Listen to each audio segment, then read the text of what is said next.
안녕하십니까. 이슈포커스 시간입니다. 자기 자식들을 집안에서 밧줄로 묶어 놓습니다. 먹을 것도 잘 주지 않습니다. 샤워도 안 시킵니다.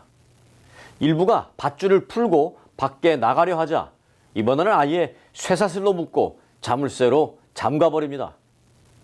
이런 행각이 적발돼서 경찰에 체포되자 우리가 도대체 뭘 잘못했냐고 항변합니다. 잘못한 걸 진짜 몰랐다고 해도 제정신이 아니고요. 잘못한 걸 알고도 그랬다면 정말 끔찍한 학대입니다. 이게 우리와 멀지 않은 지역에서 일어난 일입니다.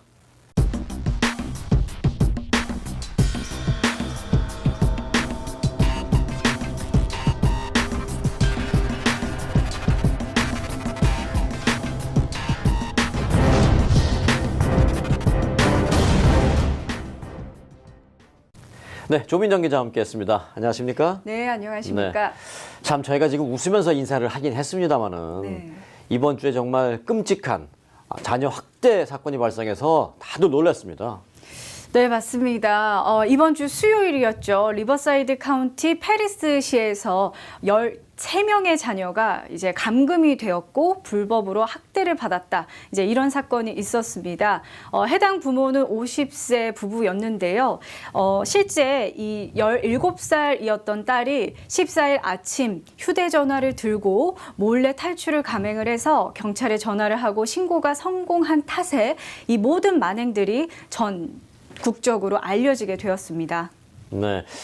자녀가 13명이라는 것도 좀 놀랍기도 하고요. 네. 그 13명의 자기 자녀를 그렇게 오랫동안 학대를 했다라는 자체는 더 놀라운데 이렇게 끔찍한 자녀 학대, 아동 학대 왜 일어나는 겁니까? 네, 이제 일반적으로 아동 학대를 하는 부모들의 특징을 보면은 약물 중독이나 정신질환이 있고요. 그리고 어렸을 때 자신이 학대를 받았던 경험, 그리고 빈곤 등을 볼 수가 있습니다.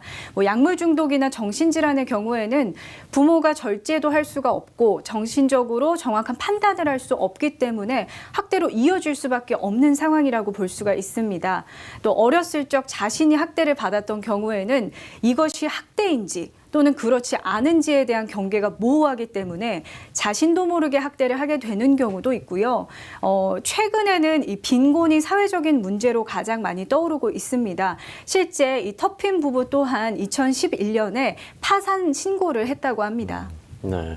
자, 그런데 좀 궁금증이 몇 가지 있어서 좀 하나씩 풀어볼까 해요. 네. 이번에 이제 13명의 자녀들이 뭐 쇠사슬로 묶여 있었다. 이 말은 상당히 끔찍하긴 합니다만은 네.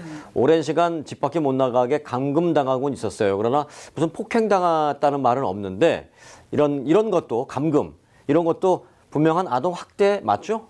네, 아동학대 정확하게 맞습니다. 아동학대는 저희가 신체적인 학대, 그리고 성적 학대, 방임, 그리고 정신적 학대로 나눌 수가 있는데요. 이번 리버사이드 카운티 검찰에서요, 어떻게 구체적으로 이들을 학대를 했는지를 발표를 했는데요. 다시 말씀을 드리면은 우선은 신체적인 학대가 명확하게 있습니다. 두 손과 발을 아이들을 밧줄로 묶은 것이죠. 그런데 한 아이가 이 밧줄을 풀자 이제는 자물쇠 그리고 쇠사슬을 이용해서 이제 묶기 시작했고 한 번 묶였을 때에는 수주에서 수개월까지도 묶었다라고 합니다. 화장실도 뭐 제대로 못 가고 샤워도 제대로 못 하고요. 네, 그 화장실도 못 갔을 뿐만 아니라 이제 방임으로 넘어갈 수 있는 것이 청결이나 위생에 관한 것이 전혀 이제 보장이 되지 않았다라는 것이죠. 그랬을 경우에는 정말 병적으로도 어떻게 위험한 상황에 있을 수가 없고요. 네. 실제 출동을 해서 본 현장은 굉장한 악취 뭐 이런 것들이 심했다고 합니다. 네. 또 한 가지는 이제 먹는 것이겠죠. 그래서 굉장히 소량의 식사를 불규칙적으로 주었기 때문에 실제 발견되었을 때 아이들의 상태는 굉장히 왜소했고 29살 가장 큰 장녀죠. 여성 피해자는 몸무게가 37kg 정도밖에 나가지 않았다고 합니다. 예, 제대로 먹질 못하니까. 네. 뭐 그리고 감금돼 있으니까 운동량도 없을 거고요. 네. 뭐 사회적으로 보고 듣는 것도 없을 터이고. 네, 맞습니다. 실제 이번에 터핀 부부가 12건의 불법 고문 행위 그리고 6건의 건의 아동학대 행위, 그리고 7건의 성인학대 행위, 12건의 불법 고문 행위, 학대 행위로 이제 구형을 받을 예정인데요. 네. 이 모든 혐의가 인정이 되면은 무려 94년형의 실형을 받을 수가 있고요. 네. 이것은 종신형으로까지 이어질 가능성이 있다라고 합니다. 네, 뭐 그 형은 뭐 우리가 생각 안 해도 뭐 엄청난 형을 받겠구나, 엄청난 징벌을 받겠구나라는 생각이 듭니다. 물론 유무죄는 법원에서 잘 알아서 판단을 하겠습니다만은 또 하나 이제 궁금한 건 이들 자녀들 중에 7명이 성인 나이고 6명이 미성년 나이라고 했는데 13명. 그런데 지금 나와서 신고를 한 자녀는 17살, 네. 그러니까 미성년자예요. 미성년자인 17살은 나와서 신고를 할 수 있었는데 그 위에 언니 오빠들은 도대체 왜 그런 생각을 못했을까? 그러게요. 저도 그게 정말 궁금했는데요. 그래서 실제 한인가정상담소 상담사 매니저 네. 안현미 씨의 이야기를 직접 들어봤습니다. 네, 전문가 얘기를 듣는 게 좀 나을까요? 네. 네, 한번 들어보겠습니다. 어렸을 때부터 이런 식으로 훈육을 시켰다면 아이 스스로 생각하는 그런 능력이 많이 다른 아이들에 비해서 떨어질 수 있고 굉장히 공포스러운 훈육이잖아요. 네. 그렇다 보면은 정말 트라우마 상태에 빠져서 본인이 정말 어떤 일반적으로 정상적으로 판단하고 인식하는 능력을 많이 잃을 수도 있어요. 그런 상황이. 네, 이 전문가의 얘기를 들으니까 어느 정도 뭐 조금은 이해가 되긴 하네요. 네, 그럼에도 불구하고 좀 놀라운 것은 네. 부모 스스로는 무죄를 주장하고 있다라는 것입니다. 법원에서요. 네. 이게 이제 부모가 자신의 잘못을 인지하지 못하는 겁니까? 아니면 인지하지 못하는 척 하는 겁니까?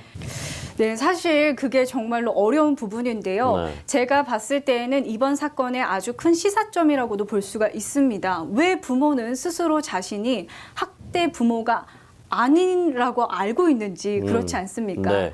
그래서 그 원인으로 몇 가지를 추려볼 수가 있습니다. 첫 번째는 아까 말씀드린 것처럼 자신이 학대 경험이 있어서 이것은 학대가 아니지 않은가라고 생각을 했을 경우가 있을 수 있고요. 이제 두 번째로는 지금 나오는 게 종교에 관한 문제입니다. 신의 계시를 받고 아이들을 많이 낳았다라고 진술을 한 만큼 어떤 종교적인 이유 때문에 그런 학대를 감행했을 수도 있다라고 보기도 하고요. 네. 자, 결론적으로 이 아동학대 절대로 우리는 해서는 안 됩니다. 하지만 자기도 모르게 하게 되는 경우도 있을지 몰라서 좀 알아야 할 사항이 있다면요. 네, 이제 실제 한국에서는 이 아동학대를 예방하기 위해서 아동수당이나 양육수당을 지급할 때 네. 온라인 신청을 하거든요. 그 온라인 신청 전에 부모 교육 영상을 꼭 시청하도록 하고 있습니다. 아, 그래요? 네. 아동 양육 수당을 받으려면 교육을 받아야 되는군요. 네, 왜냐하면 좋은 롤모델에 대한 선례가 없는 경우에는 교육을 통해서라도 꼭 알아야 된다라는 것이 이제 네. 드디어 이제 시스템상으로 구축이 된 것이죠. 그래서 이것들을 역으로 벤치마킹을 해서 우리도 따라해 볼 수 있지 않을까 싶고요. 가정 안에서도 저희가 실천을 할 수 있는 방법들이 있습니다. 네. 가장 중요한 것은 아이에게는 처벌보다는 보상이 가장 훌륭한 훈육의 방법이다라는 것을 기억을 해주시는 것인데요. 실제 아이들은요, 칭찬을 했을 때 굉장히 뿌듯함을 느끼고 좋은 행동을 했을 때 보상만 적절히 해주면 정말 잘 클 수 있다라고 합니다. 그래서 아이들을 믿어주시는 게 좋을 것 같습니다. 또 한 가지가 있습니다. 네. 네, 부모도 사람인지라 굉장히 감정 조절이 힘들 때가 있지 않습니까? 그렇죠. 힘들어요, 부모도. 네. 네. 그랬을 경우에는 내가 갑자기 욱하는 마음에 폭언이나 폭행을 하는 것은 절대로 아이에게 좋지 않다라는 것을 좀 평소에도 자주자주 인지를 하시는 것이 좋을 것 같습니다. 스스로 편안한 마음이 되었을 때 대화를 시도하시는 것이 가장 좋은 방법이라고 할 수 있겠습니다. 그러니까 자녀를 훈육할 때도 내가 화나 있는 상태에서는 피하라. 내가 편안한 마음 상태가 됐을 때 해라. 네. 그럼 저도 명심하겠습니다. 네, 저명한 생물학자 리처드 닷킨스는 인간은 자신의 유전자를 후대에 전하기 위한 본능 체계를 따른다라고 했습니다. 아이를 낳고 정성껏 키우는 것이 유전자의 지배를 받는 인간의 보편성이라는 것이죠. 그런데 이런 이 보편성의 원리를 벗어난 행동을 하는 부모의 원인을 리처드 닷킨스는 크게 3가지로 분류했습니다. 잘 보면 앞서 조민정 기자가 언급한 것과 거의 같습니다. 첫째가 약물 남용입니다. 이건 뭐 설명이 필요 없죠. 둘째가 좋은 부모에 대한 롤 모델이 없어서라고 합니다. 셋째는 대물림입니다. 가해 부모는 그렇다 치고 이제 학대를 당한 그 13명의 자녀들이 또다시 아동 학대를 대물림하지 않을까? 저는 그게 걱정입니다. 이런 끔찍한 사건이 우리 주위에서 다시 나지 말라는 보장이 없습니다. 이웃에 대한 관심이 필요한 때입니다. 오늘 이슈 마칩니다. 조민정 기자 수고 많았습니다. 여러분 고맙습니다.